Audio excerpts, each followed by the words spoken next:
Hello students, आज की इस वीडियो में मैं आपको बताने वाला हूं हरियाणा बोर्ड क्लास 12 हिंदी नैतिक शिक्षा पाठ नंबर 6 की एक्सप्लेनेशन। आदर्श जीवन मूल्य उत्तरा नई किताब जो आई हुई है, तो इसका जो है पाठ नंबर 6 है आपका संघर्षों में विजय का मार्ग। शुरू करते हैं वीडियो को। मैं हूं अजय और आप देख रहे हैं CCL चैप्टर। लेकिन वीडियो शुरू करने से पहले आपको बता दूं, अगर आपको हरियाणा बोर्ड क्लास 12 की नैतिक शिक्षा बुक सॉल्यूशंस एक्सप्लेनेशन या क्वेश्चन आंसर इंपॉर्टेंट क्वेश्चन की वीडियो देखनी है, डिस्क्रिप्शन में प्लेलिस्ट का लिंक है, वहां से देख लेना। उसके अलावा आपको एक वेबसाइट बता देता हूं, गूगल पर जाकर सर्च करना है cclchapter.com। इस वेबसाइट पर आपको इस बुक का कंप्लीट सॉल्यूशन, जिसके अंदर क्वेश्चन आंसर इंपॉर्टेंट क्वेश्चंस वगैरह सब चीज़ें मिलेंगी, और बाकी बुक्स के सॉल्यूशंस, इंपॉर्टेंट क्वेश्चंस और साथ में पेपर्स वगैरह सब चीज़ें मिलेंगी इस वेबसाइट पर। गूगल पर जाकर ये नाम लिख देना है cclchapter.com। ठीक है, अब देखते हैं, शुरू करते हैं, चैप्टर समझते हैं। संघर्षों में विजय का मार्ग। देखो, हमारा जीवन कुछ ऐसा होता है, कुछ भी काम हम करते हैं हमारे जीवन में, सबसे पहला जो पड़ाव होता है संघर्षों का होता है। अगर हमें अच्छे नंबर चाहिए क्लास में, तो हम मेहनत करते हैं बहुत सारी, उसके बाद हम सफल हो पाते हैं। बिना मेहनत के सफलता किसी को नहीं मिलती। और इसी के से मिलती जुलती जो कहानी है आप इसमें जानोगे। ये जो श्लोक है जिसको आप देख रहे हो स्क्रीन पर, ये श्रीमद् भगवत गीता से लिया हुआ है, जिसमें भगवान श्री कृष्ण, क्योंकि अर्जुन के सामने भी वही संघर्ष का रास्ता था विजय प्राप्त करने के लिए, उसी के माध्यम से हम कहानी को समझेंगे और मुख्य उद्देश्य समझेंगे कि संघर्ष कितने जरूरी होते हैं, क्या मायने होते हैं इसके बारे में जानेंगे इस पाठ के अंदर। जीवन के संघर्षों में हर समय ना घबरा रहे बस मेरी याद में, मन बुद्धि तू सौंप दे मुझको। देखो, ये जो श्लोक है ये भगवान श्री कृष्ण कह रहे हैं अर्जुन को। जीवन के संघर्षों में हर समय जो है जीवन के संघर्ष चलते रहते हैं, ना घबरा रहे बस मेरी याद में, मतलब तुम अब मत घबराओ, तुम बस मेरे को याद करते रहो। मन बुद्धि तू सौंप दे मुझको, तुम अपनी बुद्धि जो भी है, अपना मन, सब कुछ तुम मेरे को सौंप दो। अब तो संशय नहीं पाएगा मुझको तब, जब संशय होता है संदेह, जब तुम्हें कोई शक नहीं होगा तभी तुम मुझे प्राप्त कर पाओगे, नहीं तो नहीं मिलने वाला मैं तुमको। चलो समझते हैं अब इसको डिटेल में। हे भारत की भावी ऊर्जा, यानी कि आप सभी को यहाँ पे संबोधित किया जा रहा है, आप सभी युवाओं को। आपने पिछले अध्यायों में पढ़ा हुआ है कि महाभारत के युद्ध के समय मोहग्रस्त अर्जुन को, मोहग्रस्त यानी कि मोह में डूबा हुआ था ना, कि मेरे सामने मेरे सगे संबंधी मित्रगण हैं, तो मोहग्रस्त अर्जुन को कर्तव्य का मार्ग बताते हुए श्री कृष्ण ने उसे गीता का उपदेश दिया था। ऊपर दिए हुए श्लोक का सरलार्थ आपने पढ़ा, कुछ समझा दिया मैंने, मेन जो चीजें थी। वैसे तो हिंदी में लिख रखा है तो समझना आसान है। तब भगवान का यह संदेश अर्जुन के लिए था, क्योंकि उस समय महाभारत युद्ध का वातावरण था, युद्ध होने वाला था, और उस समय अर्जुन पीछे हट जाता है ये देख के कि मुझे अपनों से लड़ना पड़ेगा, मेरे जीवन में संघर्ष ही संघर्ष मैंने सहे हैं, तो इस वजह से वो पीछे हटने लगता है। तनाव, दबाव, शोक, मोह के कारण महापराक्रमी वीर योद्धा अर्जुन का मनोबल भी गिर चुका था। उस समय अर्जुन को दो चीजों की बहुत आवश्यकता थी। पहला था युद्ध रूपी कर्तव्य कर्म का पालन, यानी कि जो कर्तव्य, जो कर्म है, उसका कर्म क्या था, युद्ध करना, तो उसका पालन करें, लेकिन कमजोर मन से नहीं, मानसिक दृढ़ता बनाए रख कर, यानी कि उसको जो है ऐसे डरे हुए तरीके से जो है अपने कर्तव्य का पालन नहीं करना है, अच्छे तरीके से करना है। श्रीमद् भगवत गीता का यह प्रेरक भाव आज भी हमें यही संदेश देता है कि हमें भगवान का स्मरण बनाए रखते हुए युद्ध यहाँ पे युद्ध का मतलब लड़ाई से नहीं है, अपने कर्तव्य से है यहाँ पे, तो अपने कर्तव्यों का पालन करना चाहिए। यानी कि हमारे जो कर्तव्य हैं, अर्जुन का कर्तव्य था युद्ध करना, हमारा जो कर्तव्य है, अभी हम बच्चे हैं, स्टूडेंट है, तो हमारा कर्तव्य पढ़ाई करना है, हमें जीवन में सफल होना है, ये हमारा कर्तव्य बनता है पहला फिलहाल के टाइम पे। और हमें अब क्या करना है, हमें हमारे कर्तव्य को, जो अपना कर्तव्य है उसी का पालन करना है, उसको ही अच्छे से दिल लगा के जो है मेहनत करनी है, कमजोरी वहां पे नहीं दिखानी है। प्यारे बच्चों, श्रीमद् भगवत गीता ज्ञान का अक्षय स्रोत है। अक्षय यानी जो कभी खत्म नहीं होगा। बात यह है बस हम समझे, या नहीं समझे।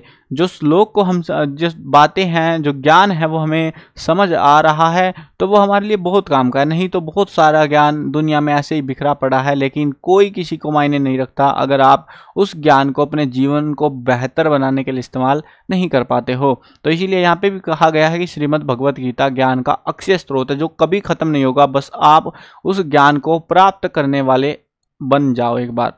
वास्तव में गीता सार्वभौमिक और सार्वकालिक ग्रंथ है, यानी कि सबके लिए है, सब समय के लिए है। इसलिए इसमें समाया हुआ ना तो यह संदेश केवल उस महाभारत युद्ध तक सीमित हो सकता है, जो युद्ध हुआ था उसी टाइम जो उपदेश दिए गए थे उसी के लिए लिमिट हो गया, और ना ही वो केवल अर्जुन के लिए है। महाभारत केवल तभी थी ऐसा नहीं है, प्रत्येक व्यक्ति के जीवन में महाभारत तो आज भी चल रही है। वही लड़ाई दंगे या संघर्ष मेन होता है। लड़ाई दंगों की हम यहाँ पे बात नहीं करेंगे, बात करेंगे संघर्ष की, जीवन के संघर्ष की। वो महाभारत रूपी संघर्ष हमारे जीवन में आज भी चल रहा है, अनेक रूपों में है। वैचारिक अर्थों में ये कहा जा सकता है कि जीवन संघर्ष ही महाभारत है। हमें जो है बहुत टेंशन है ज़िंदगी में, है ना। हर किसी को, भले ही आप छोटे बच्चे थे बड़े हो गए, हर किसी को टेंशन है ज़िंदगी में, संघर्षों से जीवन बीत रहा है। ऐसा नहीं है कि फाइनेंस या पैसा अगर किसी के पास आ जाता है तो उसके जीवन के संघर्ष खत्म हो जाते हैं। संघर्ष उसके जीवन में भी उतने ही रहते हैं, बस सोच का फर्क हो जाता है। कुछ विचारकों ने तो जीवन की परिभाषा ही संघर्ष के अर्थों में की है। माँ के लिए बच्चे के जन्म से लेकर उसका लालन पालन, ये सब संघर्ष ही तो हैं। आपको बड़ा किया माँ ने तो सब संघर्ष के साथ। हर प्रकार के संघर्ष का सामना हम कैसे करें, ये बात श्रीमद् भगवत गीता हमें बताती है, हमारा मार्गदर्शन करती है। हमें पता लगता है कि कैसे हमें हमारा जीवन अब जीना चाहिए। प्यारे विद्यार्थियों, एक बार अपने जीवन और अपने आसपास के वातावरण पर अपनी नज़र डालो। अपने आसपास देखो और विचार पूर्वक देखो, आराम से शांति से समझो चीज़ों को जो आपके आसपास चलता आ रहा है, जो होते आ रहा है। आप पाओगे कि पढ़ाई करना, आगे बढ़ना, कहीं प्रवेश के लिए संघर्ष, एंट्रेंस एग्जाम देते हैं ना, कहीं आजकल अलग अलग तरह की कंपटीशन एग्जाम हो रहे हैं, ये सब संघर्ष ही तो हैं। हमें क्या मिलने वाला है उस संघर्ष से, बताओ।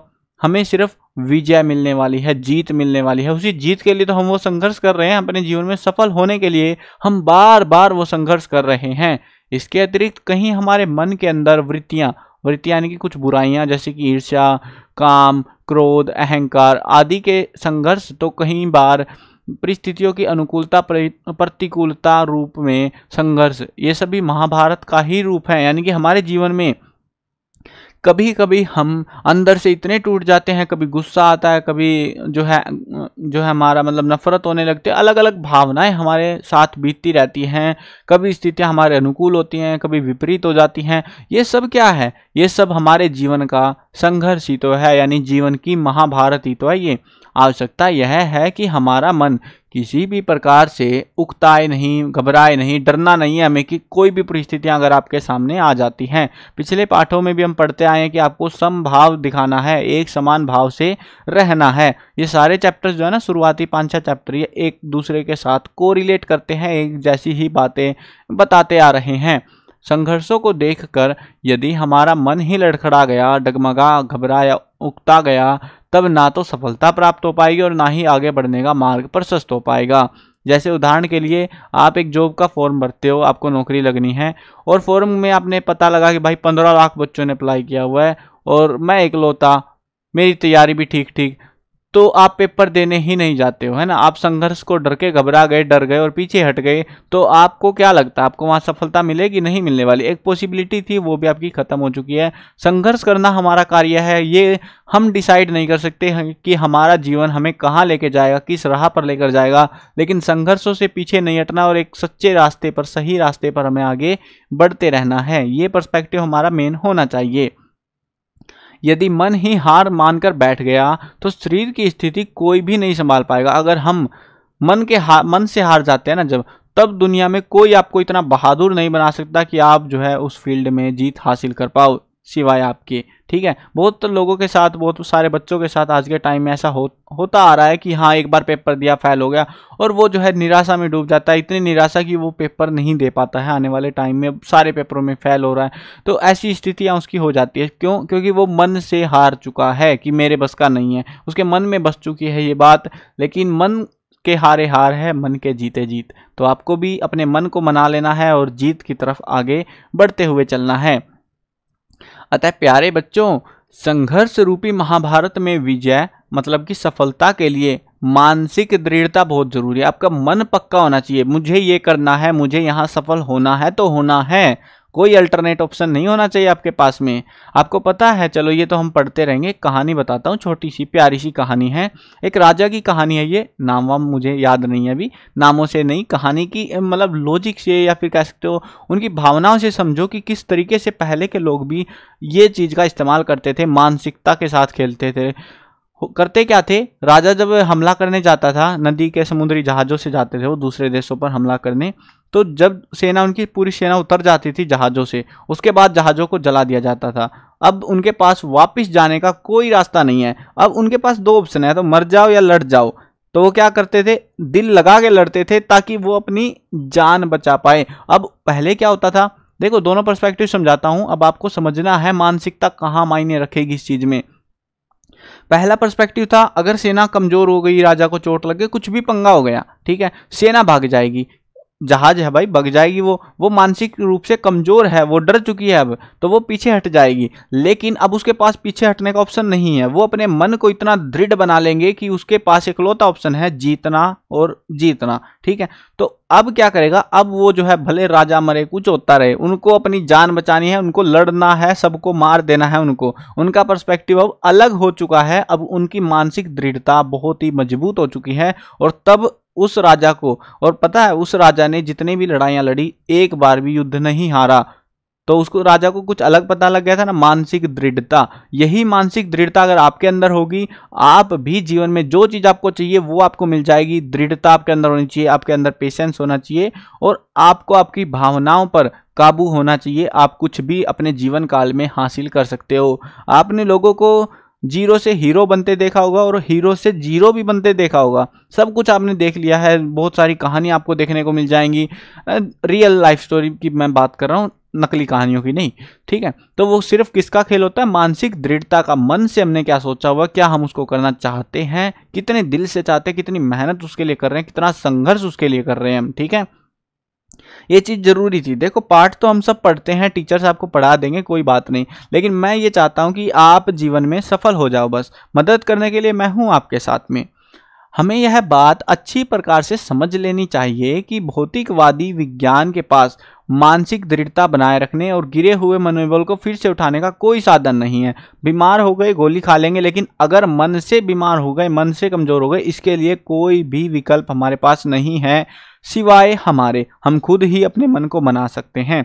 गिरे हुए मनोबल को फिर से उठाने का एकमात्र साधन है भगवान का स्मरण और ध्यान करना। अब ध्यान करने का मतलब बहुत सारे तो ये सोचते हैं कि समाधि में बैठ जाओ, ये पूजा करो, ये अलग चीज होती है। यहाँ पे ध्यान करने का एक सिंपल पर्सपेक्टिव यहाँ पे कहा जाता है कि आपको अपने आप को पहचानना है, उस ध्यान में जाना है जब आप अपने आप को पहचानने लग जाओ कि मैं क्या हूँ एक्चुअल में, और भगवान को याद करते हुए अपने आप को पहचानो और अपने मनोबल को वापस से बढ़ा सकते हो। यह मनोवैज्ञानिक सत्य है कि इस संसार में न केवल दूसरे लोगों, वस्तुओं आदि की बहुत अधिक चिंता, तनाव आदि, बल्कि क्रोधावेश, क्रोध के आवेश में आकर उसको क्रोधावेश बोलते हैं, ईर्ष्या, द्वेष आदि भी अंदर ही अंदर हमारे मन को कमजोर करते हैं। यानी कि जब तक हमारे मन में दूसरों के लिए नफरतें भरी रहेंगी, चिंता रहेगी हर चीज की, मेरे को छोटी सी कुछ भी दिक्कत हुई मैं टेंशन लेके बैठ जाऊंगा। अगर आपका जीवन भी ऐसे, बहुत सारे बच्चे हैं आज के टाइम में ऐसे, अगर आपका जीवन भी कुछ ऐसा ही चल रहा है तो अपने आप को बदलो, अपने आप को पहचानो,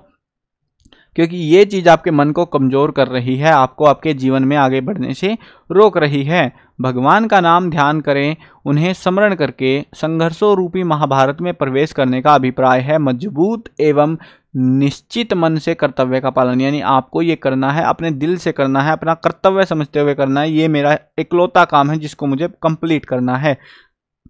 अगर आप इस तरीके से करोगे तो आप अपने संघर्ष रूपी महाभारत में अवश्य सफल हो जाओगे। हे प्यारे मित्र, हे स्नेही बंधु, अपने जीवन में एक बार इस सुझाव को आजमा कर देखो। देखो मैंने ये चैप्टर में जो चीज़ें बताई हैं, लेकिन ऐड ऑन चीज़ें भी बताई हैं अपनी साइड से, जो आपको जीवन में और भी अच्छी मेहनत करने के लिए प्रेरित करेंगी और जीवन को समझने के लिए प्रेरित करेंगी।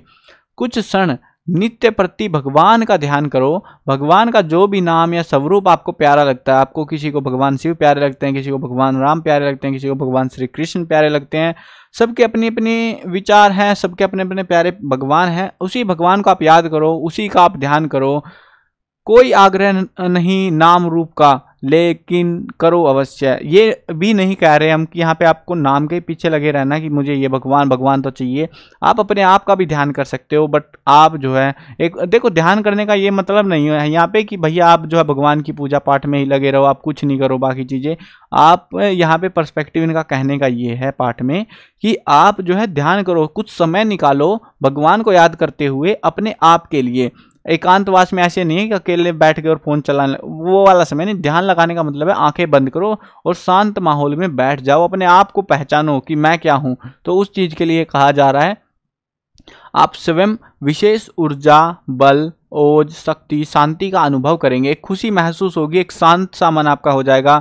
सुबह उठो, सुबह उठते ही 10 मिनट 15 मिनट आपको ध्यान लगाना है, अपने आप को पहचानना है। ठीक है, कुछ मिस्टेक्स होती हैं जीवन में, बहुत सारी चीज़ होती है, सब कुछ आपके मन में चलता रहेगा और एक समभाव धीरे धीरे आएगा। हर चीज़ को एक बाहरी पर्सपेक्टिव से जब आप देखने लगोगे तो आप अपने आप को बेहतर कर पाओगे। आपका कर्तव्य पथ आसान होता जाएगा। परिस्थितियों के संघर्ष आप पर अपना प्रभाव नहीं बना पाएंगे। जब कभी कुछ भी ऐसा लगने लगे, उसी समय फिर से भगवान का स्मरण ध्यान कर लो। भगवान आपकी मदद अवश्य करेगा। यह मन का आहार है, मन को चाहिए, ये मन की शक्ति है भगवान। इसे पहचानो और अपने कर्तव्य पर बिना घबराए उकताए आगे बढ़ते रहो। आप पाएंगे कि आप भी अर्जुन की भांति द्विधा से निकलकर अपने लक्ष्य प्राप्त करने में सफल रहेंगे। तो ये था आपका जो है chapter, complete chapter. I hope clear हो गया होगा चैप्टर। इसमें कुल मिला के घुमा फिरा के एक ही बात कही गई है, आपको संघर्ष आपके जीवन में बहुत सारे, क्योंकि अभी ये पाठ का आने का उद्देश्य ये है क्योंकि संघर्ष अब तक जो आपने देखे हैं 12th तक आते आते वो कुछ भी नहीं है, क्योंकि आने वाला समय इससे भी ज़्यादा कठिन होने वाला है। इसीलिए आप अपने आप को उस लेवल पर तैयार कर लो कि आपको छोटी सी नाकामी, कुछ भी असफलताएं, कुछ भी प्रतिकूल परिस्थितियां आपके मन को कमज़ोर ना कर पाएँ, आपके आत्मबल को ना तोड़ पाए, जिससे आप अपने जीवन में तरक्की कर सकें। तो ये चीज़ का इसी के रिगार्डिंग जो है हमारा पूरा चैप्टर था। आई होप क्लियर हो गया होगा। और अगर चैनल पर नए हो, चैनल को सब्सक्राइब भी कर लेना, ताकि आपको ऐसी ही इंटरेस्टिंग वीडियोस देखने को मिलती रहे। मिलते हैं नई वीडियो में। Bye bye.